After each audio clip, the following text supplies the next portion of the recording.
નમસ્કાર મિત્રો, અમારી યુટ્યુબ ચેનલ આવો ભક્તિ સત્સંગમાં આપ સૌનું હાર્દિક સ્વાગત છે। તો મિત્રો, આપણે આજના વિડીયોમાં ગરુડ પુરાણનો અધ્યાય બીજો યમ માર્ગ નિરૂપણ વર્ણન તે સાંભળવાના છે। તો વિડીયોના અંત સુધી બધા બન્યા રહેજો। વિડીયો પસંદ આવે તો લાઈક કરી, ચેનલ પર નવા હોય તો ચેનલને આજે જ સબસ્ક્રાઈબ કરી લેજો, જેથી કરીને આવા અવનવા ધર્મ ભક્તિના વિડીયો આપ સુધી પહોંચતા રહે। તો મિત્રો, હવે આપણે યમ માર્ગ નિરૂપણ વર્ણન અધ્યાય બીજાની શરૂઆત કરીશું। કીદૃશો યમલોકસ્ય પંથ ભવતી દુઃખદઃ યાન્તિ યથા પાપા સત્મે કશય કેશવઃ। ગરુડજીએ કહ્યું, હે ભગવાન, યમલોકનો માર્ગ કેટલો દુઃખદાયક, યાતનાભર્યો અને વિકટ છે। અહીં પાપી જીવ અનેક પ્રકારના પાપો કરવાથી એમાં કેવી રીતે આવે છે, આ સઘળું મને વિસ્તારપૂર્વક જણાવો। ત્યારે શ્રી હરિ બોલ્યા, હે ગરુડ, યમલોકનો અતિ દુઃખદાયી અને યાતનાઓથી ભરપૂર માર્ગ હું તને બતાવું છું, તો ધ્યાન દઈને સાંભળ। તમે મારા ભક્ત હોવા છતાં તે માર્ગનું વર્ણન સાંભળતા જ ભયથી ધ્રુજી ઉઠશો। યમ માર્ગ જતો એ પ્રેત જ્યાં જ્યાં વિશ્રામ કરે છે ત્યાં ત્યાં વૃક્ષોની છાયા તો હોતી નથી, ત્યાં ન તો અન્ન કે પાણી હોય છે જેનાથી જીવના પ્રાણનો નિર્વાહ થઈ શકે, ના તો ત્યાં ક્યાંય પાણી નજરે પડે છે જેનાથી અતિ તરસ્યો જીવ પાણી પી શકે। તે તરસ્યો અને ભૂખ્યો જ રહે છે।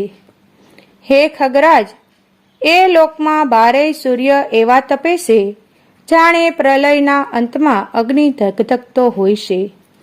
ત્યાં ઠંડક અને હવાથી જીવ અતિશય પીડિત થાય છે।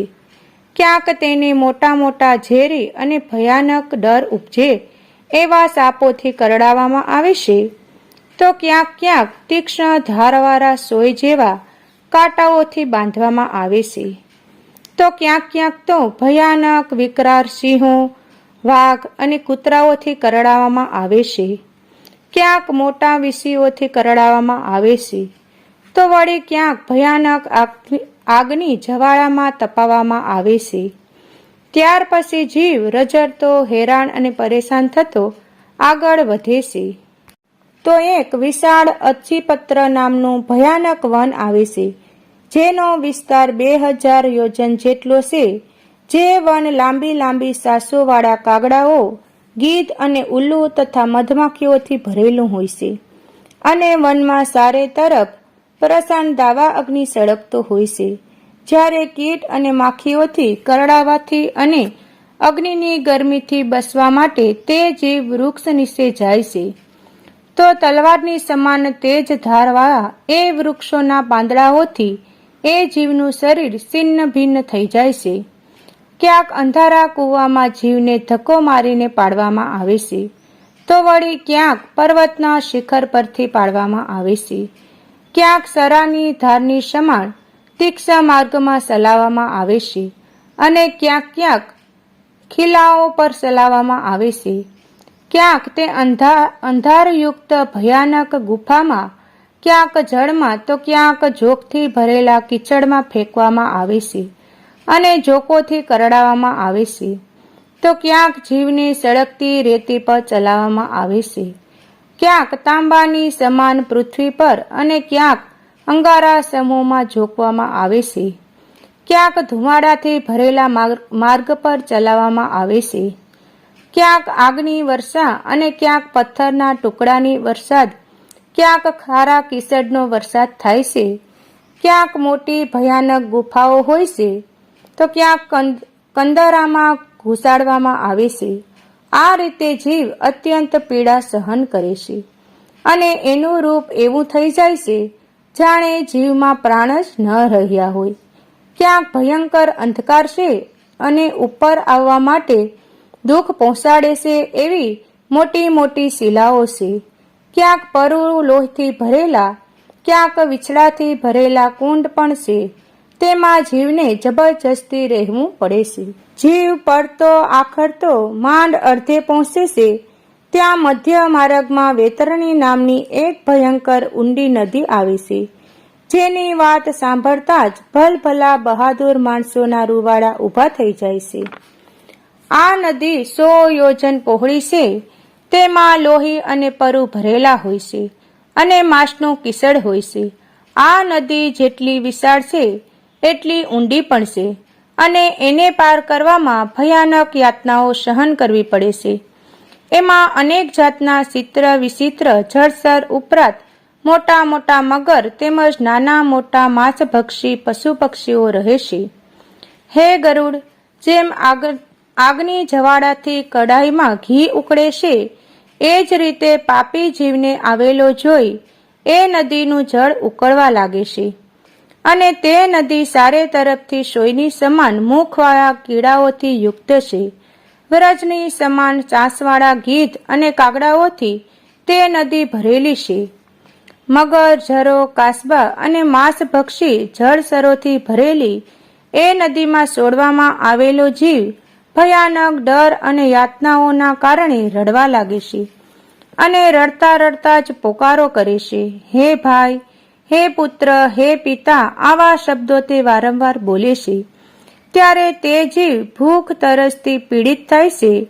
ત્યારે તેને રુધિર અને માંસ ખાવા પીવા માટે મળે છે. તે નદી રક્તપૂર્ણ તથા ફીણથી ભરપૂર છે. મહાદોર ગર્જના કરતી ભયદાયક એ નદીને જોવા માત્રથી તે પાપી જીવ મૂર્છિત થઈ જાય છે. એમાં અનેક પ્રકારના સાપ અને વિષી ભરેલા છે. એમાં પડેલા પાપી જીવની રક્ષા કરવાવાળું કોઈ નથી. તે પાપી જીવ નદીના સેંકડો હજારો ભવરાઓમાં પડીને નીચે પાતાળે જાય છે.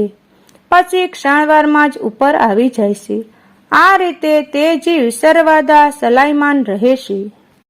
હે ગરુડ, પાપી જીવના પતન માટે જ આ નદી બનાવવામાં આવી છે. આવી ભયાનક અને યાતનાપૂર કષ્ટો આપવાવાળી નદીનો આરો ઓવારો ક્યાંય નજરે પડતો નથી. આ રીતે યમના માર્ગમાં અનેક પ્રકારના દુઃખો ભોગવતો રડતો બૂમો પાડતો પાપી જીવ યમલોક આવી જાય છે. કોઈને ફાંસીના માસડે ચડાવીને, કોઈને અંકુશોથી ખેંચીને, કોઈને શસ્ત્રોથી સેદીને યમદૂતો પાપી જીવોને યમલોકમાં લઈ જાય છે. આ યમલોક અત્યંત કષ્ટદાયક છે. યમદૂત કોઈને નાકમાં દોરી નાખીને લઈ જાય છે, કોઈને કાનમાં દોરી નાખીને, કોઈને કાળ પાંચથી બાંધીને, કોઈને કાગડાઓની જેમ ખેંચીને પાપીઓને યમલોકમાં લઈ જાય છે. હાથ પગ ગળામાં શૃંખલા બાંધીને, એના પર લોખંડનો ભાર લાદીને એમને રસ્તા પર ચાલવા પર મજબૂર કરે છે. ત્યાં ભયાનક ડર ઉપજે એવા યમદૂતો મગદળથી મારે છે અને તે પાપી અને દુઃખી જીવ મોંમાંથી લોહી પાડે છે અને પછી એને ખાય છે. આવી ભયાનક યાતનાઓ વેઠીને પાપી જીવ પોતે કરેલા કર્મોને યાદ કરીને પસ્તાય છે અને પડતો આખડતો યમલોક માંડ માંડ પહોંચે છે. તે અજ્ઞાની જીવ યમલોકમાં ના માર્ગમાં જતા હા પુત્ર, હા પૌત્ર, હા પિતાજી કહીને વિલાપ કરતો દુઃખી થાય છે. તે મનમાં વિચારે છે, ખૂબ જ પુણ્યથી મનુષ્યનો અવતાર મળ્યો છે. તે મેળવીને કોઈ ધર્મના કર્મો, ના તો કોઈ દાન કર્મ કર્યું, ના તો અગ્નિમાં હવન કર્યો, તપશ્ચર્યા પણ ન કરી અને ના તો દેવતાઓનું પૂજન કર્યું, ના તો વિધિપૂર્વક તીર્થોની યાત્રા કરી. એનાથી જ હે શરીર પોતાના માટે કરેલા કર્મોના ફળોને ભોગવે છે. ના બ્રાહ્મણોનું પૂજન કર્યું કે ના તો ગંગા સ્નાન કર્યું, ના સાધુ પુરુષોની સેવા સાકરી કરી, ન તો ક્યારેક પરોપકાર કર્યો. આથી હે આત્મા, પોતાના કર્મોનું ફળ ભોગવો. પશુ પક્ષીઓ તથા મનુષ્યોના હિત માટેના નિર્જર દેશમાં ના તો જળાસર બંધાવ્યું, ના તો ગાય બ્રાહ્મણની જીવિકા માટે કોઈ દાન પુણ્ય કર્યું. આથી હે આત્મા, પોતેના કરેલા કર્મોને ભોગવ. ના તો ક્યારેય કોઈ ભૂખ્યાને અન્નદાન કર્યું, ના તો ગાયને ઘાસ સારો નાખ્યો, ના તો વેદશાસ્ત્રોમાં અર્થો પર શ્રદ્ધા કરી, ના તો ક્યારેય પુરાણોને વાંચ્યું કે સાંભળ્યું, અને ન તો ક્યારેય કથાવાચક વ્યાસજીનું પૂજન કર્યું. આથી હે જીવ પોતાના કરેલા કર્મોના ફળને ભોગવો. મેં પોતાના સ્વામીની આજ્ઞાનું પણ ક્યારેય પાલન કર્યું નથી, ના તો પોતાના પતિવ્રત ધર્મનું પાલન કર્યું, ના તો ક્યારેય મોટાઓના આદર સત્કાર તથા સેવા કરી. આથી હે શરીર, પોતાના કરેલા કર્મને ભોગવ. સ્ત્રીઓનો પરમ ધર્મ પતિની સેવા કરવાનો જ છે. એ જાણવા છતાં પણ જે સ્ત્રીએ પતિની સેવા કરી નથી, વિધવા હોવા છતાં તપસ્યા કરી નથી, આથી પોતાના કર્મના ફળને પ્રાપ્ત કરી મેં પોતાના પૂર્વકર્મો દ્વારા અત્યંત દુઃખદાયક નારી શરીર મેળવ્યું. એનાથી ના તો માછો ઉપવાસ, ના તો સંદ્રાપણ વ્રત કે પતિવ્રત ધર્મના નિયમોનું પાલન કર્યું. આ રીતે સ્ત્રી પુરુષ જીવ અનેક પ્રકારથી વિલાપ કરીને પોતાના પહેલા જન્મના કર્મોનું સ્મરણ કરે છે અને શરીરને યાદ કરીને એના જ વિષયમાં વિચારે છે. ત્યારે જીવ આવી યાતનાઓ ભોગવીને યમલોકમાં જાય છે. એની આગળ ભગવાન શ્રી હરિએ ગરુડજીને કહ્યું, મનુષ્ય પ્રેતરૂપી જીવ વાયુની સમાન 17 દિવસ સુધી ચાલે છે. 18મા દિવસે તે સૌમ્યપુર નગરમાં પહોંચે છે. ત્યાં મોટા મોટા પ્રેતોના ગણો રહે છે. ત્યાં એક સુંદર વટવૃક્ષ પણ છે અને એક નદી છે. આ નદીનું નામ પુષ્પભદ્રા છે. જીવ અહીં યમદૂતો સાથે નિવાસ કરે છે અને પોતાના બધા જ તીર્થો અને સ્ત્રી પુરુષ પુત્ર વગેરેને યાદ કરીને દુઃખી થાય છે. અહીંયા પર મનુષ્ય મિત્ર વગેરેની ચિંતા કરે છે. ત્યારે યમદૂત એને પૂછે છે કે હવે તારા મિત્ર તથા સર્વ સાથીઓ ક્યાં ગયા? હવે તો તારે પોતે કરેલા કર્મનું ફળ ભોગવવાનું જ છે. પોતાના કર્મનું ફળ ભોગવતા કાર દ્વારા નિર્ધારિત માર્ગ પર ચાલો. યમદૂતો જીવને ધમકી આપતા કહે છે કે તમે અમારા બળને નથી જાણતા કે ક્યારેય એવો પ્રયત્ન જ નથી કર્યો જેનાથી તારી યમમાર્ગની યાત્રા ન થાય. અર્થાત તે તારા જીવનમાં ક્યારેય કોઈ પણ જાતનું પુણ્યનું કામ જ નથી કર્યું જેનાથી નરકની યાતના ન સહેવી પડે. હવે તો નક્કી છે કે તારે યમલોકમાં ચાલવાનું જ છે. સામાન્ય બાળક પણ યમલોકને જાણે છે અને પરલોકની યાત્રી તે ક્યારેય બ્રાહ્મણના મુખથી પુરાણની કથા સાંભળી છે અને ક્યારેય અનુભવ કર્યો છે કે યમલોકમાં ખૂબ જ યાતનાઓ છે. આ રીતે કહીને પાપી જીવને યમદૂત મગદથી મારીને મૂર્છિત થઈને પડે છે. ડરીને ભાગ કરે છે પણ પછી પડી જાય છે. યમદૂત એને પકડીને યાતના આપે છે. યમદૂત એને ખસેડી લઈ જાય છે. એ જીવ પોતાના ઘરેથી 13મા દિવસે ચાલે છે અને સૌમ્યપુરમાં 17 દિવસ પછી પહોંચે છે. ત્યાં જઈ પોતાના પુત્રો દ્વારા કરવામાં આવેલ શ્રાદ્ધનું ભોજન કરે છે. ત્યાંથી આગળ જીવ પ્રયાણ કરે છે અને સૌરીપુરમાં આવે છે. ત્યાં યમનું રૂપ ધારણ કરનાર જંગમ નામના રાજાને જોતા જ એ ભયથી ફફડી ઉઠે છે અને ત્યાં જ આરામ કરવા બેસી જાય છે.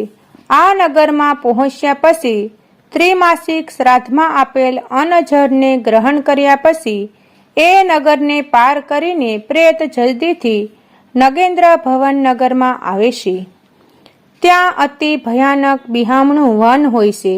એને જોતા જ પ્રેત જીવ ભયથી ફફડી ઉઠે છે અને અતિ દુઃખી થઈ જઈને રડતા બૂમો પાડે છે, ચિત્કારો કરે છે. યમના દૂતો તેને વારે ઘડીએ મારીને ઘસડતા લઈ જાય છે. આ વનને પસાર કરવામાં જીવને 2 મહિના જેટલો સમય લાગી જાય છે. અહીં જીવ પોતાના ઘરવાળા દ્વારા દ્વિમાસિક શ્રાદ્ધમાં આપેલું અન્નજળ ખાઈ પી અને નવા કપડાં પહેરીને યમદૂતોની સાથે આગળ વધે છે. 3જા મહિને આ જીવ ગંધર્વપુર પહોંચીને પરિવાર દ્વારા આપેલ પિંડનું ભોજન કરીને તૃપ્ત થઈને આગળ વધે છે. 4થા મહિને તે જીવ યમના દૂતો સાથે શૈલપુર નામના નગરમાં પહોંચે છે. અહીં પથ્થરના વરસાદની એને ભયાનક યાતના સહન કરવી પડે છે. 4થા મહિનામાં આપવામાં આવેલ પિંડથી ભોજન કરીને તે થોડા સુખનો અનુભવ કરે છે. ત્યાર પછી અહીંથી 5મા મહિને જીવ કૌશપુરમાં પહોંચે છે.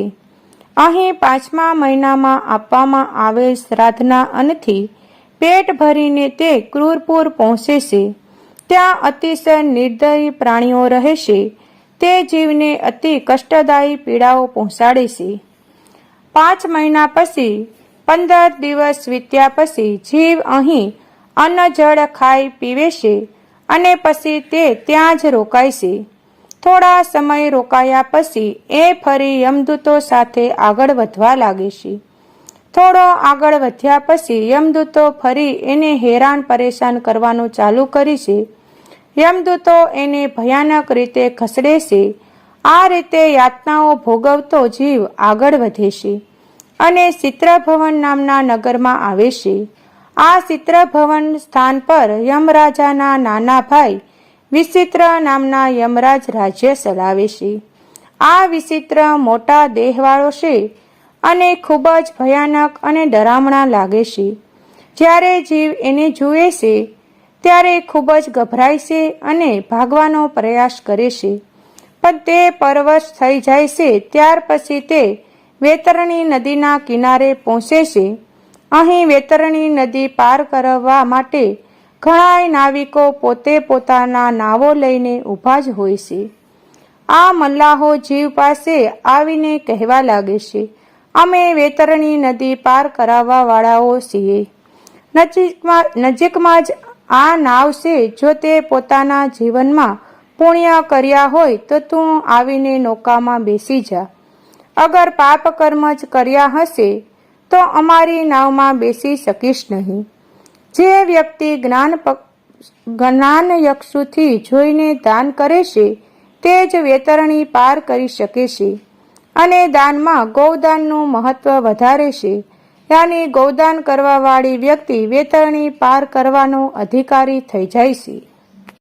આ રીતે યમપુરીના માર્ગમાં પોતાને અસમર્થ જાણીને પાપી જીવ ફક્ત દેવનું સ્મરણ કરીને જ રહી જાય છે. પાપી જીવને ઉકળતી નદીને જુએ છે. એના પછી આકાશમાં વિહાર કરવા વાળા યમદૂતો તે પ્રેતના મુખમાં કાંટા ફસાવી દેશે અને ડૂબતા પ્રેતને માછલીની જેમ ખસેડીને નદીની પાર પહોંચાડે છે. અહીંયા આવીને જીવ 6ઠા માસના શ્રાદ્ધનું અન્ન જળ ખાઈને થોડીક રાહત અનુભવે છે. એ ખૂબ જ ભૂખ્યો હોય છે અને ભૂખ તરસથી આકુળ વ્યાકુળ થઈને પૂરા માર્ગમાં વિલાપ કરતો ફરે છે. ત્યાંથી યમદૂતો સાથે પાપી જીવ આગળ વધતા બ્રાહ્મપદ નગરમાં આવે છે.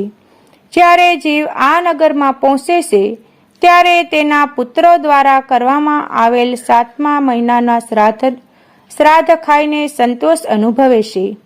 એનાથી આગળ ભગવાન શ્રી હરિ ગરુડજીને કહે છે કે હે ગરુડજી, બાહ્યમપાદ નગર પાર કરીને જીવ દુઃખદપુર નગરમાં પહોંચે છે અને ત્યાં આકાશ માર્ગથી ચાલીને અનેક પ્રકારના દુઃખો તથા અસહ્ય યાતનાઓ ભોગવીને પારાવાર દુઃખી થઈ જાય છે અને પોતે કરેલા પાપ કર્મોને યાદ કરીને રડવા લાગે છે. અહીં જીવને 8મા મહિનાઓનું એના કુટુંબીજનોએ કરેલ શ્રાદ્ધમાં આપવામાં આવે છે તે અન્ન જળ વગેરે મળે છે અને તે ભોજન કરતો આગળ ચાલે છે. 9મો મહિનો પૂરો થતાં જ જીવ નાના કંદપુરમાં જાય છે. ત્યાં નાના કંદગણોને જોઈ અનેક પ્રકારના દુઃખો ભોગવે છે. ભયભીત થઈને બૂમો પાડવા લાગે છે અને પોતે કરેલા ખરાબ કામોને પસ્તાવો કરે છે. અહીંયા પર યમદૂતો એને ફરીવાર ડરાવે છે અને ભયંકર રીતે ધમકાવે છે અને પ્રેતાડિત કરે છે. ત્યાર પછી તે જીવ 10મા મહિને સુપ્તપુર ભવનમાં જાય છે. ત્યાં પહોંચીને જીવ 10મા મહિનામાં પિંડદાનને પ્રાપ્ત કરે છે, પરંતુ અતૃપ્ત રહી જાય છે. ત્યાર પછી રૌદ્રનગરમાં જીવ 11મા મહિને પહોંચે છે. અહીંયા ફરીથી જીવ શ્રાદ્ધનું અન્નજળ ખાઈ પી થોડી તૃપ્તિ મહેસૂસ કરે છે. આ રીતે શ્રાદ્ધ અને પિંડોનું અન્નજળ ખાતો પીતો જીવ 15 દિવસ પછી પર્યાવરણ નગરમાં પહોંચે છે. આ નગર ખૂબ જ વિચિત્ર હોય છે. અહીંયા પર પાપી જીવને દુઃખ આપવાવાળા વાદળો સતત વરસતા જ રહે છે, જે જીવને જરા પણ આરામ લેવા દેતા નથી. ત્યાર પછી જીવ અહીં થોડા ઘણા સમયમાં આપવામાં આવેલા શ્રાદ્ધના અન્નને અતિ મુશ્કેલીઓથી અને કષ્ટથી ખાય છે. જ્યારે વર્ષ પૂરું થઈ જાય છે ત્યારે પાપી જીવ સિતાદનગરમાં પહોંચે છે. આ સ્થાન પર હિમાલય પર્વત કરતાં પણ વધારે ઠંડી પડતી હોવાથી જીવ ઠંડીના લીધે ઠૂઠવાઈ જાય છે. અહીંયા પર આવીને જીવને ન ફક્ત ભૂખથી પીડિત થાય છે, બલકે એને અતિશય ઠંડી પણ સતાવે છે. આ રીતે અહીંયા ફરીથી તે ઠંડી અને ભૂખથી પીડિત થઈને સારે દિશાઓમાં જોતો પોતાના કોઈ બંધુ બાંધવને શોધવાનો પ્રયત્ન કરે છે અને અતિશય દુઃખી થઈને વિચારે છે કે જો કોઈ પોતાનું બંધુ હોય તો તે મારી સહાયતા કરશે, મને આ પારાવાર યાતનાઓમાંથી છોડાવશે અને ઘરે લઈ જશે, મારા અતિશય દુઃખને ઓછું કરશે. આવું વિચારવા પર યમદૂતો એને ચેતવણી આપે છે કે શું તે એવો કોઈ પુણ્ય કર્યા છે જે અહીંયા આવવા પર કોઈ તારી મદદ કરે? તું તારા કયા પુણ્યના જોરે પોતાના દુઃખને ઓછું કરવાનું વિચારી રહ્યો છે? તે એવું કયું પુણ્ય કર્યું છે જેનાથી તારા પાપો નષ્ટ થઈ જાય છે? જ્યારે યમદૂત જીવને આ રીતે કહે છે ત્યારે તે અતિશય પીડિત થાય છે, કેમ કે તેણે પોતાના જીવનમાં ડગલે ને પગલે પાપ કર્મ જ કર્યા હોય છે. ન તો ક્યારેય દાન કર્યું છે કે ન તો જીવનમાં હરિસ્મરણ કર્યું છે. અહીં વર્ષના અંતમાં આપવામાં આવેલ શ્રાદ્ધના પિંડદાનને ખાઈને ધૈર્ય ધારણ કરે છે. એક વર્ષ પૂરું થતાં તે યમલોકની પાસે જ આવેલા બહુભીતિપુરમાં આવે છે અને પછી તે પોતાને મળેલ નાનકડા શરીરનો ત્યાગ કરી દેશે. મનુષ્ય જીવ પોતાના કર્મોના ફળ ભોગવવા માટે જ અંગૂઠા જેવડા દુઃખોથી ભરેલા શરીરને મેળવીને યમદૂતોની સાથે જાય છે. જે જીવોને મૃત્યુના સમયે કોઈ પણ જાતનું દાન કરેલ નથી અને એ ન કરવાથી ધર્મ સંચય કરતો નથી, તે યમદૂતો દ્વારા બાંધવામાં આવેલા દ્રઢ બંધનમાં ખૂબ જ યાતનાઓ અને દુઃખ ભોગવે છે. હે ગરુડરાજ, આ સઘળું વિવરણ ધર્મરાજના નગરના ચારેય દ્વારોમાંથી એક દક્ષિણ માર્ગનું વિવરણ છે. મેં તમને બતાવ્યું છે કે દક્ષિણ માર્ગથી કયા પ્રકારે પાપી જીવ જાય છે અને કેવી અને કોના દ્વારા એને યાતનાઓ મળે છે, તે કયા રૂપમાં ભૂખ્યો તરસ્યો જઈને કયા રૂપોમાં કષ્ટ સહન કરે છે. હે ગરુડજી, હવે તમારે શું સાંભળવાની ઈચ્છા છે તે મને જણાવો, હું તમને સંભળાવીને અવશ્ય સંતુષ્ટ કરીશ. ઇતિ શ્રી ગરુડ પુરાણે ચારોદ્ધારે યમ માર્ગ નિરૂપણ નામનો દ્વિતીય અધ્યાય સમાપ્ત. તો મિત્રો, આ વિડીયોમાં આપણે ગરુડ પુરાણનો અધ્યાય બીજો સાંભળ્યો છે. વિડીયો પસંદ આવે તો લાઈક કરજો. હવે નવા વિડીયો સાથે મળીશું. ત્યાં સુધી સૌને જય સિયારામ, જય શ્રી કૃષ્ણ.